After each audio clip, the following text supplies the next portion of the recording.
मंडळी, आज आपण बघणार आहोत दियेस इरे म्हणजे द डे ऑफ रात, रागाचा दिवस। आणि सगळ्यात भयंकर गोष्ट, हे बेस्ड ऑन ट्रू इव्हेंट्स आहे। चला तर बघूया काय आहे हे रहस्य।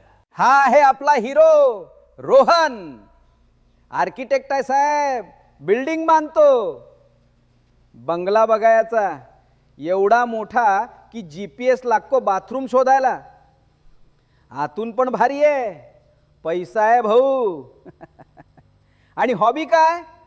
ड्रम वाजवतो। आमची हॉबी झोपणं, हे साहेब ड्रम वाजवतात। पार्टी करतो, मित्र आहेत, लाईफ मस्त चालली आहे। आणि हा आहे कणी रोहनचा सगळ्यात जवळचा मित्र। चांगलं कुटुंब, सगळं व्यवस्थित। पण मंडळी, इथे ट्विस्ट येतो। एक दिवस कनीने आत्महत्या केली, बिल्डिंग वरून उडी मारली। फ्युनरल झालं, लोक आले गेले, वडील सुन्न झाले। काय बोलणार? आई रडतीये, कुटुंब उद्ध्वस्त। रोहन मित्राच्या घरी गेला आठवण म्हणून, आणि हे उचललं, हेअर क्लिप्स आणि रिंग। छोट्या वस्तू, पण या छोट्या वस्तूंसोबत काहीतरी आणखीन आलं। त्या रात्रीपासून रोहनच्या घरात काहीतरी बदललं। स्टेअर्सवर आवाज येतो, पण कोणी नाही, झोप नाही, रात्र रात्र जागा। भयंकर स्वप्न, घाम येतो, भीती वाटते। एक दिवस तो जमिनीवर पडलेला सापडला, बेशुद्ध, आणि कपड्यावर रक्त। कसं झालं कोणाला माहित नाही। हाताला जखम, तोंडावर मार्क्स। रोहनला कळलं हे नॉर्मल नाही, कोणीतरी आहे घरात। मग रोहन एका माणसाला भेटला रेस्टॉरंटमध्ये।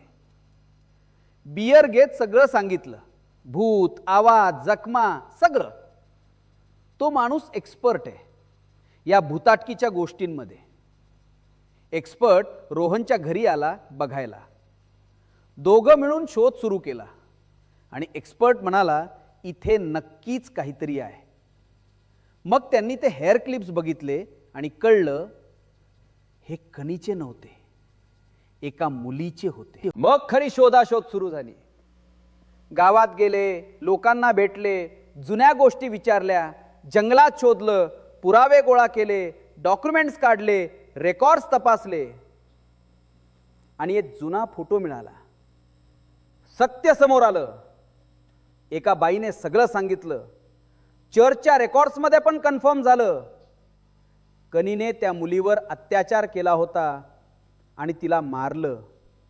म्हणून कनीला गिल्ट वाटत होतं, म्हणून त्याने आत्महत्या केली। पण मुलीचा आत्मा तो अजून अडकलेला होता। मुलीची आई अजूनही त्याच गावात राहते, एकटी, अंधारात। वर्षांपासून एकच दुःख, एकच वेदना। रोहन आणि एक्सपर्ट त्या घरात गेले, त्या खोलीत, आणि तिथे मुलीचं बॉडी अजूनही होतं, सडलेलं, पण आईने ठेवलं होतं। आईने सोडलंच नाही तिला, इतक्या वर्षांपासून तिथेच ठेवलं। पण शेवटी सगळ्यांनी मिळून त्या मुलीचा प्रॉपर अंत्यविधी केला। आत्मा शांत झाला, मुक्त झाला। आणि आपला रोहन बघा शेवटी हसतोय, हॅपी एंडिंग। तर मंडळी, हा होता दियेस इरे। आवडला असेल तर लाईक करा, सबस्क्राईब करा। भेटू पुढच्या व्हिडिओमध्ये। बाय।